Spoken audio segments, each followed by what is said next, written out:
everyone. Welcome to grade 8 sessions of subject civics. And today we are discussing chapter number 9 and the chapter name is public facilities. This is your 5th session. तो बच्चों हम लोग grade 8 का subject civics discuss कर रहे हैं और इसमें chapter number 9 discuss कर रहे हैं. Chapter का नाम है public facilities और ये आपका 5th session है. So let's start with it. तो एक बार ब्रीफ रिकैप कर लेते हैं कि लास्ट क्लास में हमने क्या क्या कंप्लीट कर लिया था and after that we will continue with our session. So in our last class we were talking about water supply to Chennai. Is it available to all, right? तो इस टॉपिक में बच्चों हमने चेन्नई का एग्जाम्पल लिया था जैसे हमने फर्स्ट सेशन में देखा और उसमें हमने बहुत सारे एग्जाम्पल्स देखे थे और उन एग्जाम्पल्स के थ्रू हमें ये समझ में आया that water supply is not available to all. लेकिन अगर हम पब्लिक फैसिलिटीज की बात कर रहे हैं तो हमें ये भी पता है that public facilities are meant to be available to all the individuals who are living in the country. लेकिन ऐसा सिनेरियो नहीं होता है, राइट? और उसमें हमने देखा कि हमेशा प्रॉफिट किसको होता है? The profit is with the private companies and also जो बर्डन है वो किसे देखना पड़ता है या झेलना पड़ता है? It is the poor people who have to face the burden of water shortage. अगर हम वेल्दी पीपल की बात करते हैं तो उनके पास वाटर बॉटल्स भी आ जाते हैं या फिर वाटर प्यूरिफायर्स भी होते हैं और जिसके थ्रू उन्हें इजिली वाटर भी मिल जाता है and also safe drinking water, right? तो ये सारे पॉइंट्स हमने इस टॉपिक में समझा था. Then we talked about taking away from farmers. इसमें हमने क्या देखा कि इसका जो वाटर शॉर्टेज का जो प्रॉब्लम है उसका प्रॉफिट किसे मिल रहा है? उसका प्रॉफिट मिलता है प्राइवेट कंपनीज को. तो ये प्राइवेट कंपनीज आखिर करते क्या है? ये जो प्राइवेट कंपनीज होते हैं बच्चों, ये सिटी के सराउंडिंग जो एरियाज होते हैं, जो छोटे छोटे टाउन्स होते हैं, वहां से ये वाटर कलेक्ट करते हैं from all the villages, right? तो वहां पे ये वाटर कलेक्ट करने जाते हैं, उसे बाय करते हैं फ्रॉम द विलेजर्स और ये जो वाटर होता है that is used by the villager for agricultural purposes, apart from that for the drinking purposes, right? तो ये जो पानी होता है जो विलेजर्स अपने यूज के लिए करते हैं, तो ये पानी ये लोग खरीद लेते हैं और उसके बाद इसी पानी को प्राइवेट कंपनीज सिटीज में इसे सेल करते हैं and that is how the private companies they are getting the profit here. Okay, तो ये सारे पॉइंट्स हमने लास्ट क्लास में क्लियरली समझा था. Now let's move on to our next topic here, that is in search of alternatives. Okay, so the situation in Chennai is not unique. तो इस chapter में बच्चों हम लोगों ने वाटर सप्लाई का एग्जाम्पल लिया, दैट टू फ्रॉम चेन्नई. लेकिन जो सिचुएशन चेन्नई में है, क्या वो सिर्फ चेन्नई में है या फिर और सारे रीजन्स में भी है? तो हमें पता चलता है कि जो चेन्नई का सिचुएशन है that is not unique, it is similar in all the other parts of our country.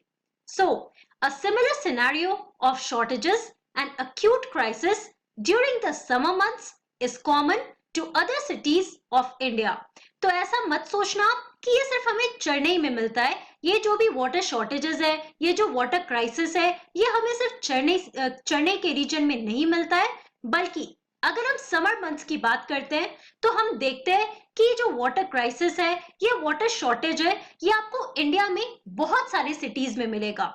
Okay, particularly अगर हम नॉर्थ इंडिया या फिर वेस्टर्न इंडिया की बात करते हैं. Okay, so the shortage in municipal water is increasingly being filled by an expansion of private companies who are selling water for profit. तो यहाँ पे आप देखो कि जो alternative option है वो किसके हाथ में है? So that is in the hands of private companies. तो जो private companies है वो क्या करते हैं? वो ये करते हैं कि जो भी पानी है वो बाय करते हैं डिफरेंट रीजन से और उसे सिटीज में सील्ड वाटर बॉटल्स या फिर वाटर टैंकर्स में बेचा करते हैं एट अ हायर रेट. और हमें इससे पता चलता है कि जो पुअर सोसाइटी के लोग हैं वो लोग ये पानी अफोर्ड नहीं कर सकते कि उसे डेली बेसिस पे वो परचेज कर सके. लेकिन अगर हम मिडिल क्लास की बात कर रहे हैं या फिर हम वेल्दी क्लास की बात कर रहे हैं, so these people they can afford to buy the sealed water bottles and also water from the water tankers. तो यहाँ पे पूरा बर्डन सिर्फ और सिर्फ पुअर क्लास पे आ जाता है, राइट? और इसका फायदा आप यहाँ पे सोलली देखो, ये किसके हाथ में है? तो प्राइवेट कंपनीज के हाथ में है। Okay, now more than 100 million people in our country, they live in the areas of poor water quality. और जैसे मैं आपको बार बार एम्फेसाइज कर रही हूँ सेफ ड्रिंकिंग वाटर पे, क्योंकि हमने ये भी देखा कि हमारे कंट्री में over 1600 people they die because of waterborne diseases. और अगर हम बात करते हैं तो यहाँ पे आप सर्वे के थ्रू देखो कि more than 100 million people हमारे कंट्री के जो है उनके पास अच्छे क्वालिटी का पानी नहीं मिल पाता है, right? Also common are the great inequalities in water use. उसके अलावा अगर हम वाटर यूज की बात कर रहे हैं तो वाटर यूज में भी आपको बहुत सारे इनइक्वालिटीज मिलेंगे। अब हम एग्जाम्पल के थ्रू ये इनइक्वालिटी समझने की कोशिश करते हैं। So the supply of water पर person in an urban area in India should be about 135 liters per day. That means about 7 buckets. तो बच्चों यहाँ पे सबसे पहला एग्जाम्पल है अर्बन एरिया का। तो अगर हम अर्बन एरिया की बात कर रहे हैं, that is the big cities and the towns here. Okay, तो वहां की जब हम बात करते हैं तो यहाँ पे आप देखो कि पर पर्सन जो सप्लाई ऑफ वाटर है वो कितना होना चाहिए? 135 लीटर्स पर डे। और ये 135 लीटर्स कितने बकेट्स के बराबर है? So it is equal to 7 buckets. और ये स्टैंडर्ड जो है ये किसने सेट किया है? So this standard has been set by the urban water commission who are responsible for supplying the water in urban areas. Okay, whereas people in slums have to make do with less than 20 liters a day per person. वही अगर हम slum area की बात करते हैं, okay, अगर हम poor regions की बात करते हैं जहां पे हट्स, वहां पे बड़े बड़े घर नहीं बल्कि लोग जो है वो वहां पे हट्स में रहा करते हैं। ओके, तो यहाँ पे आप देखो कि स्लम रीजन में पर पर्सन कितना पानी होना चाहिए?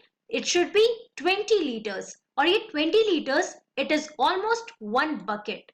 तो आप देखो कि अगर हम इनइक्वालिटी की बात कर रहे हैं इन वाटर यूज, तो अर्बन और रूरल एरिया में हमें बहुत ही ज्यादा इनइक्वालिटी दिखता है। वो कैसे कि अगर हम अर्बन एरिया की बात कर रहे हैं तो यहाँ पे per person 135 litres, that is equal to 7 buckets. Okay, और वही अगर हम स्लम एरिया की बात कर रहे हैं तो पर पर्सन 20 लीटर्स। आप देख सकते हो कि ये मार्जिन में कितना डिफरेंस है, राइट? दोनों जगह में जो पानी यूज करना है बहुत ही ज्यादा इसमें डिफरेंस हमें नजर आता है। Likewise, people living in luxury hotels may consume as much as 1600 liters, that is 80 buckets of water per day. और वही अगर हम बात कर रहे हैं बहुत ही ज्यादा वेल्दी पीपल की, यानी कि रिच पीपल की, तो यहाँ पे हम देखते हैं कि इनके पास 1600 लीटर्स पर डे ये वाटर कंज्यूम कर सकते हैं। That means 80 buckets. तो आप तीनों में देखो कि आपको बहुत ही ज्यादा डिफरेंस दिखेगा। एक तरफ जो अल्ट्रा रिच लोग हैं that is 1600 litres, urban area में 135 लीटर्स, और जो वेल्दी लोग हैं वो लोग 1600 लीटर्स वाटर यूज करते हैं। तो इससे हम क्या कंक्लूजन निकालते हैं? इससे हम देख सकते हैं about the existing inequalities in water use. Okay, और यहाँ पे आप देख सकते हो कि एक वेल से कितने लोग पानी यहाँ पे निकाल रहे हैं। तो these are some pictures that shows the water shortage or the water crisis that exists in our country, India. Also, a shortage of municipal water is often taken as a sign of failure of the government. और हमारे country में क्या होता है, अगर कुछ भी equally लोगों को नहीं मिलता है तो इसके लिए रिस्पॉन्सिबल किसको माना जाता है? गवर्नमेंट को। तो लाइकवाइज अगर हम बात करते हैं about the water shortage, right, तो यहाँ पे क्या देखा जाता है? जो म्युनिसिपल वाटर शॉर्टेज है बच्चों, उसका भी sign, it is seen as a sign of failure of the government here. Okay, that government is not able to supply water equally to everyone. So some people argue that since the government is unable to supply the amount of water that is needed and many of the municipal water departments are running at a loss, we should allow private companies to take over the task of water supply. तो बहुत लोग हैं जो बहुत सारे arguments लाते हैं, तो कुछ लोग ऐसे आर्ग्यूमेंट्स लाते हैं जिसमें हमने देखा कि उनका कहना है कि government is unable to supply the amount of water that is needed, right? अब लोगों को ऐसा लगता है कि हमारी government they have failed to supply the water, जितना भी अमाउंट नीडेड है पानी का वो हर एक रीजन में नहीं मिल पाता है, जितना डिमांड है उतना सप्लाई नहीं हो पाता है। तो लोगों का कहना है इसकी वजह से municipal water departments they are also running at a loss and therefore ये जो प्राइवेट कंपनीज हैं जो ऑलरेडी प्रॉफिट कमा लेते हैं, so they think that the private companies should be allowed to take over the task of water supply. अब बच्चों आप ये सोचो कि अगर प्राइवेट कंपनीज को ये टास्क मिल जाएगा ऑफ सप्लाइंग वाटर, तो क्या ये इक्वली सबको मिल पाएगा? जो हमारा प्रॉब्लम है वाटर शॉर्टेज का, क्या ये सॉल्व हो पाएगा? ऑब्वियसली नहीं हो पाएगा, क्योंकि जो भी प्राइवेट कंपनीज हैं वो भी प्रॉफिट अपना देखेंगे, है ना? और अगर हम पुअर सोसाइटीज की बात करते हैं, now they are the only one who have to face the burden of water crisis and water shortage, जैसे मैं आपको repeatedly बता रही हूँ। तो यहाँ पे जो प्रॉब्लम है हमारा, जो बेसिक लेवल पे प्रॉब्लम है, वो कभी भी नहीं सॉल्व हो पाएगा। तो ये जो आर्ग्यूमेंट है कि जो प्राइवेट कंपनीज हैं उनको अलाउ करना चाहिए to take over the water supply, that is wrong here, क्योंकि हमने पहले भी पढ़ा कि अगर प्राइवेट कंपनीज अगर वाटर सप्लाई कर रहे हैं तो वो एक हायर रेट पे करते हैं, और वो हायर रेट जो पुअर कम्युनिटी के लोग हैं वो अफोर्ड नहीं कर सकते हैं। So please try to understand this argument here, okay? तो बच्चों आज की क्लास में हमने क्या पढ़ा? In today's class we talked about in search of alternatives, जिसमें हमने दूसरे पॉइंट्स देखे, जिसमें हमने इनइक्वालिटी और वाटर यूज पे फोकस किया, और इसमें हमने देखा जो प्राइवेट कंपनीज हैं उनको जो हमारे आर्ग्यूमेंट्स हैं वो इस फेवर में होते हैं कि जो प्राइवेट कंपनीज है they should be allowed to take over the task of water supply. Why? Because they feel that government have failed in providing और supplying the water that is demanded. Okay, so बच्चों आज के class में इतना ही। In our next class we are going to talk about some important facts and sanitation facilities. So that's all for today. Thank you very much. Have a nice day.